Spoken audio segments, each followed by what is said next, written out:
अच्छा वहाँ पे कैमरे का रिजल्ट भी अच्छा है यार।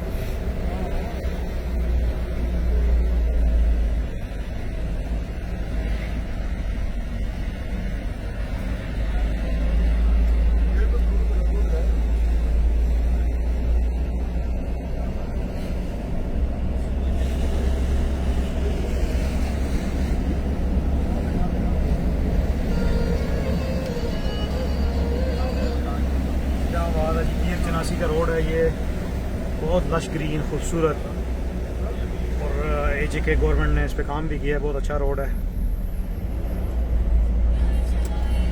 और इसमें ग्रीनरी भी बहुत ज़बरदस्त है, प्रोटेक्शन भी है।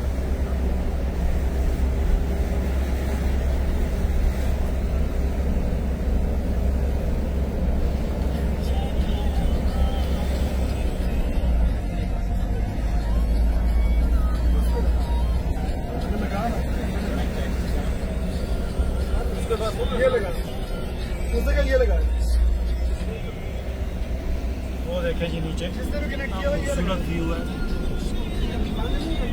अभी कनेक्ट किया लश ग्रीन वैलीज है, काफ़ी बुलंदी पे आ चुके हैं। शायद इधर नहीं यार, वही मैंने देखा है, वीडियो बनाई है।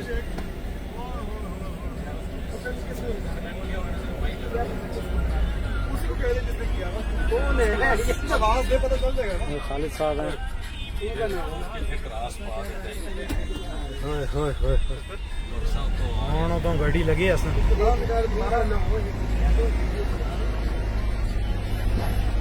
ये सब तावल नहीं कुछ जहाज भी है इधर ही।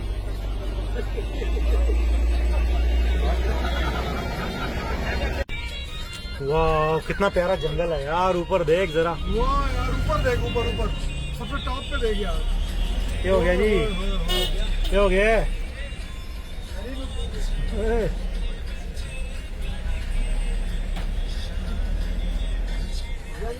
और गाड़ी पंचर हो गई।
वो उधर मज़ार है ना पीर चन्नासी, वो सैयद सैयद शाह हुसैन बुखारी।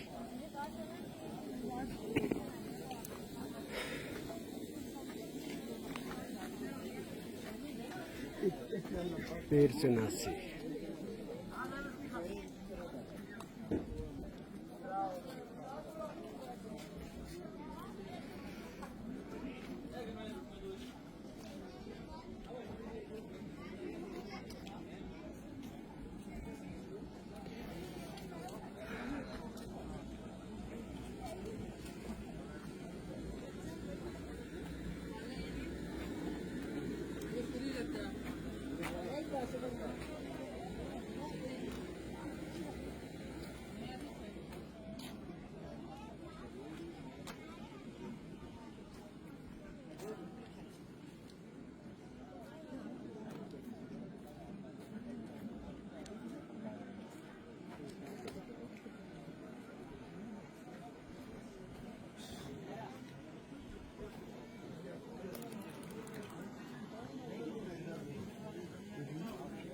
दरबार किसको मान दिए रंग नहीं है गुलाबी क्या है